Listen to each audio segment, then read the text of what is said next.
I want to give you one simple example. I was traveling in one of the Middle Eastern countries a long time back, and I happened to cross the border. And when I was coming back, I wanted to cross back into the country that I had left from. And it was the time of Jumu'ah, and they told me, you have a Zimbabwean passport, you actually need a visa to go in. And I told him, but hang on, I was here about 10 days back when I was crossing, and no one told me this. I crossed and there was no visa. He said, no, the law has just changed 2 days ago. Now I have a flight to catch, and I'm making dua to Allah. And I say, Ya Allah, help me. Ya Allah, I'm in need. Here, my entire family, they are not affected because obviously they have a different nationality. But with me, subhanallah, help me, Ya Allah, what am I going to do? I've got a flight to catch and I need to return home. And so it was the time of Jumu'ah and the adhan went. And mashallah, there was a masjid in the border post. And so I went, I'm making dua to Allah, and I sat down. And the Imam spoke about, now this is called the help of Allah. Not from me, nothing at all. The Imam was speaking about helping people in desperation.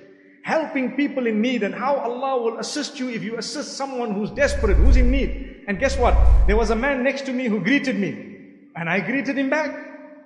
And subhanallah, I greeted him, I acknowledged him and so on. And at the same time, in fact, I greeted him just before the talk had started. And then I greeted him immediately after the talk. And I nodded my head, smiled at him and so on, and we started our salah. We were standing in the saf, straightening, the feet and the toes and whatever else. And I started my salah and I ended. And when I finished, I made a dua to Allah subhanahu wa ta'ala, oh Allah, I don't know. It's only you that's going to help. And so what happened is, I came out, I had hope in my heart, but I was also making a plan B, to say, let's go back and we'll do this, we'll change tickets, perhaps leave from another city altogether. And as I went in, I told this brother who was behind the counter that, look, you know what? Please, I need your help. He says, only my boss can do it for you. So can I see him? He says, yeah, well, you can, maybe. You can enter that door, and if he's there, you're lucky. So I went by the door, there was someone cleaning. Knocked on the door opened. Who was the boss? The man who sat next to me just the time of the khutbah and salah, and he read right next to me. And guess how I started my story? Assalamu alaikum. You can remember the smile, can't you?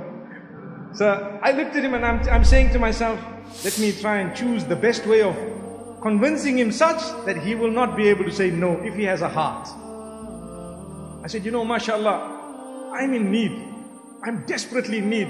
And I'm convinced Allah will send the help. And I hope and I pray that help can come through you at least, so that inshallah, I will be able to at least cross here. He looks at me and he thought for a moment, and I'm quite certain that the words of the Imam were ringing in his head. And then he tells me something. He says, you're right. It's only from Allah, not from me. He wrote in my passport, this man has been given oral permission to enter the country. The Arab nations, some of them, they have this.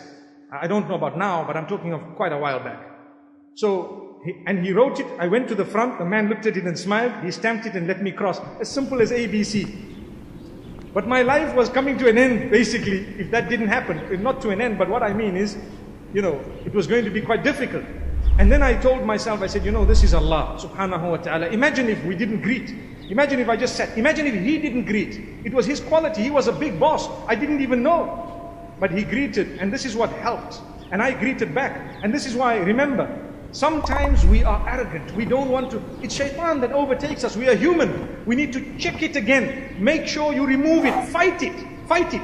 Be humble. I've seen people with mega wealth, and you'll never pick up that this man has wealth. And I've seen people with next to nothing, and they have their first $1,000, and next thing they feel like, subhanallah, I'm Bill Gates. Allahu Akbar. Bill Gates. I always used to wonder why Bill Gates is so wealthy. But then I realized that the dollar in America is called the bill. Have you thought of that? It's called the bill. So he's the one who has the key to the door. Allahu Akbar. That's perhaps him. But for us, Allah has the key. Allah has the key to the door. We don't need the green bills, mashallah. We need entry into Jannah. May Allah subhanahu wa ta'ala grant us goodness of the dunya as well as goodness of the akhirah. Download our mobile applications or register on our official website to get access to exclusive content. Links given in description of video.